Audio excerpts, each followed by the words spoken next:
Assalamualaikum, welcome back to the new another episode। क्या अदालत को ख़रीद लिया गया है?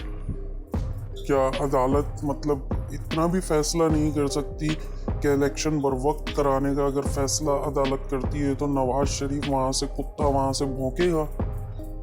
उस कुत्ते को वापसी लाने के कोई इक़दामात नहीं हो रहे, कुछ भी नहीं हो रहा। ये क्या अदालत क्या बिक चुकी है? अदालत के जजेस क्या बिक चुके हैं? मेरे ख्याल से तो बिक चुके हैं, क्योंकि अगर अदालत नहीं बिकते तो पहली बात तो ये है कि इमरान खान की असम्बलियाँ टूटती नहीं, और अगर इमरान खान की असम्बली टूट भी गई तो चलो कोई बात नहीं, तो बर वक्त तो इलेक्शन करवाने चाहिए थे। ये इस तरह से हमें जो है डाइवर्ट किया जा रहा है इस टाइम पे। अब आप यहाँ पे नोट कीजिएगा कि उसने वहाँ से बैठ के खुली धमकी दी है अदालतों को कि भाई अगर आप यहाँ से कुछ भी ऐसा करते हो, इलेक्शन ऑन टाइम करवाते हो, तो ये समझ लेना कि डॉलर आपका 500 तक पहुँच जाएगा। इसका मतलब ये है कि ये वहाँ पे बैठ के यहाँ की हुकूमत को ऑपरेट कर रहा है। तो ये वहाँ बैठ के क्यों ऑपरेट कर रहा है? भाई तेरे में तप्पड़ है तो तू यहाँ पर आ। तो क्यों नहीं आ रहा? तो क्योंकि वहाँ बैठ के ये डॉलर को बढ़ाएंगे और पाकिस्तानी रुपीस को फिर से ये डॉलर में कन्वर्ट करके अपने मुल्क लेकर चले जाएंगे दोबारा से। ये मुल्क नहीं है इनका, पाकिस्तान इनका मुल्क नहीं है। ये लंदन में बैठ के जो फैसले कर रहे हैं, वहाँ पे जो डॉलरों के ऊपर जो ये खेल रहे हैं बैठ के, ये पाकिस्तानी अवाम को सिर्फ बेवकूफ़ बनाया जा रहा है। शहबाज शरीफ बेसिकली कठपुतली हैं। शहबाज शरीफ के हाथ में कुछ भी नहीं है, और ये अदालतें जो हैं यहाँ की मसरूफ़ हैं सिर्फ नोट गिनने में। अभी एक आम इंसान के लिए लॉ एंड ऑर्डर कुछ और है और इनके लिए कुछ और है। पहली बात तो ये है कि पाकिस्तान की जो आवाम है, पाकिस्तान की आवाम सोई हुई है। अगर ये अवाम अगर उठ जाए ना, जिसको मैं उठाने की कोशिश कर रहा हूँ कि भाई आप अपने हक के लिए लड़ो।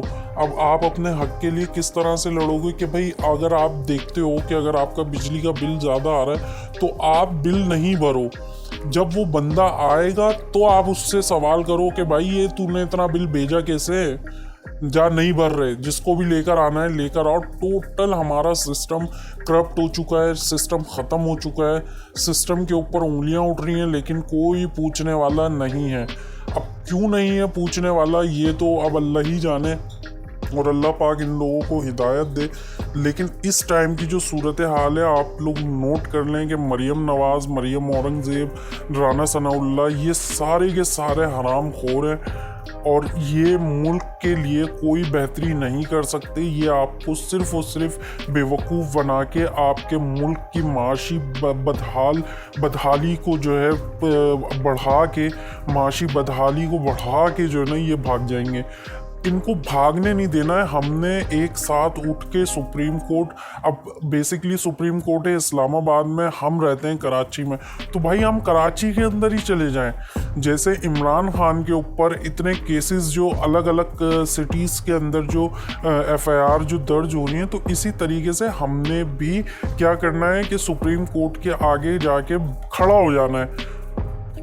अगर किसी सिटी के अंदर, किसी शहर के अंदर, फॉर सपोज कि कराची के अंदर supreme court of Pakistan PC hotel के बराबर में, अब हमने यहाँ के सुप्रीम कोर्ट के आगे जाके प्रोटेस्ट करना है कि भाई इनको, सिर्फ नवाज शरीफ की बात नहीं कर रहा, नवाज शरीफ, जरदारी, सैयद बिलावल भुट्टो, शर्जील मेमन, सईद गनी, मैं इन सब के बारे में आपकी वीडियो बनाऊंगा। मुस्तफ़ा कमाल, फारूक सत्तार, अल्ताफ़ हुसैन, इन सब के बारे में मैं आपको बर वक्त जो है ना अगले एपिसोड्स के अंदर मैं आपको सबके जो है ना काले चिट्टे जो है ना खोल के रखूँगा सामने। लेकिन आपने इसको रिएक्शन के तौर पर लेना है।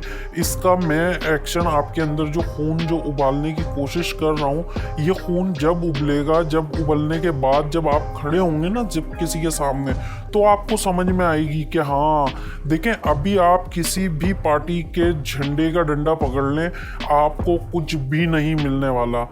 कोई पूछने वाला नहीं है। सिंध हुकूमत से कोई सईद गनी से कोई ये पूछे भाई एजुकेशन डिपार्टमेंट में क्या तरक्याती काम हो रहे हैं, कुछ भी तरक्याती काम नहीं हो रहे। 6 अरब का आपका जो है बजट पास हुआ, सिंध हुकूमत ने एजुकेशन सिस्टम के लिए 6 अरब का जो है ना बजट पास करवाया। वो 6 अरब में से 3 अरब जरदारी के अकाउंट में चले गए, 1 अरब सईद गनी के अकाउंट में चले गए, बाकी 3 अरब के अंदर सैलरीज। आप ये नोट कर लें इस बात को कि आपका जो एजुकेशन सिस्टम है वो कितना बुरा हाल लेकर बैठा हुआ है कि आपकी एजुकेशन के अंदर यहाँ पे जितने भी गवर्नमेंट स्कूल हैं आपके एरिया के अंदर, उसमें से आप ये देखिएगा कि 1-2 गवर्नमेंट स्कूल वो बंद ही होंगे, ताले लगे हुए होंगे। वो क्यों लगे हुए हैं ताले उसके अंदर? क्योंकि मेरे भाई उसकी सैलरी सब कुछ चल रही है लेकिन वहाँ पे कोई बच्चा पढ़ने के लिए नहीं आ रहा, तो इसलिए वो बंद है।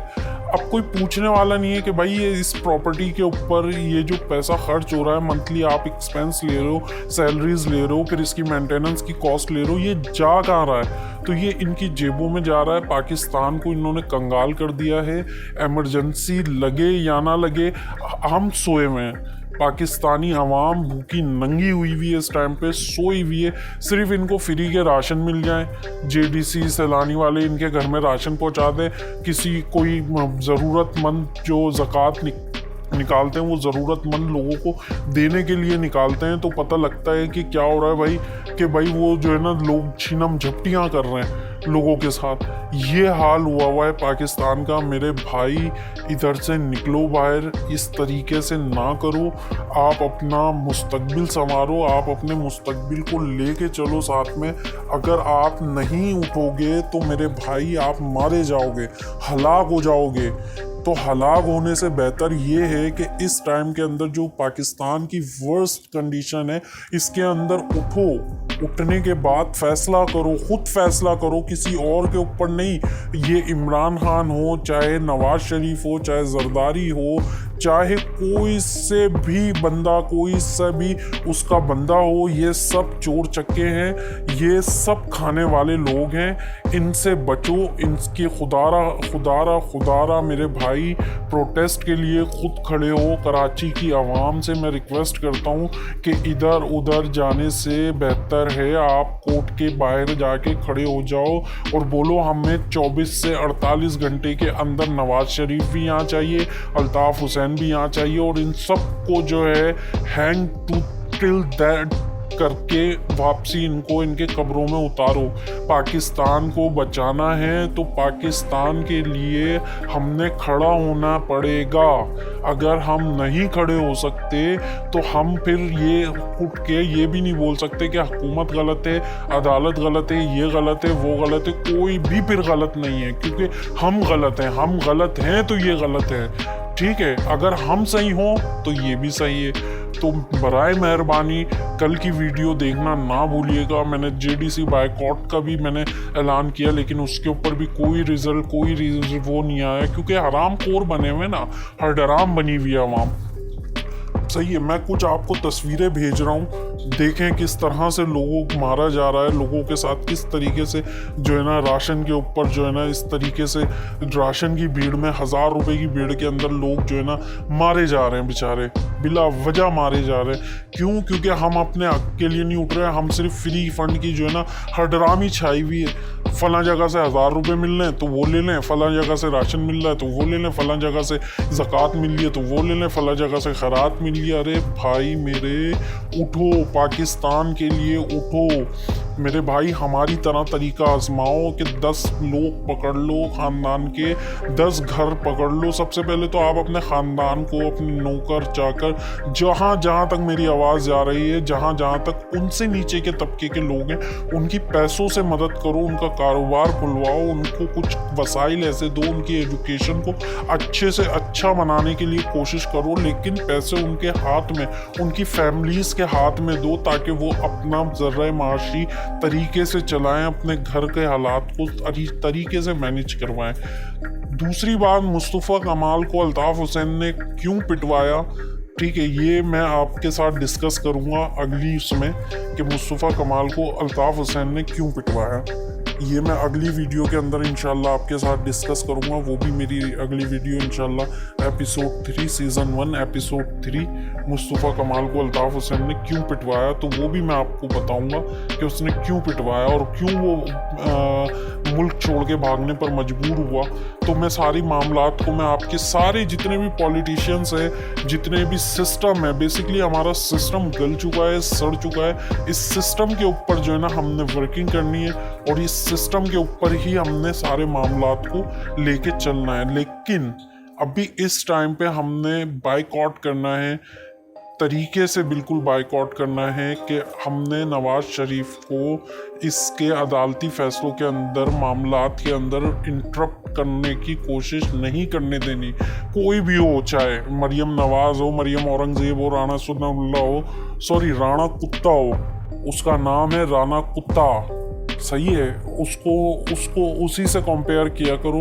और दूसरी बात यह है कि अपने हक के लिए उठो। जब तक अपने हक के लिए नहीं उठोगे हलाक हो जाओगे, मारे जाओगे। अपने हालात के ऊपर तरस खाओ, अपनी आने वाली जनरेशन के ऊपर, अपने आने वाले बच्चों के मुस्तकबिल के लिए जो है ना हमें खड़ा होना पड़ेगा। मैं इसलिए खड़ा हुआ हूँ क्योंकि मुझे अपने बच्चों का मुस्तकबिल संवारना है, तो मैं इसलिए खड़ा हो रहा हूँ और आपको भी मैं खड़ा होने की ताकीद करता हूँ। ये एक अर्ज है, ये एक रिक्वेस्ट है आपसे कि खड़े हो मेरे भाई, अपने हक के लिए खड़े हो। इंशाल्लाह फिर मुलाकात होगी नई वीडियो के साथ, नए पॉलिटिशियंस को पर्दाफाश करने के लिए। तो इंशाल्लाह फिर मुलाकात होगी। अल्लाह हाफिज़। लाइक, सब्सक्राइब और शेयर ज़रूर कीजिए।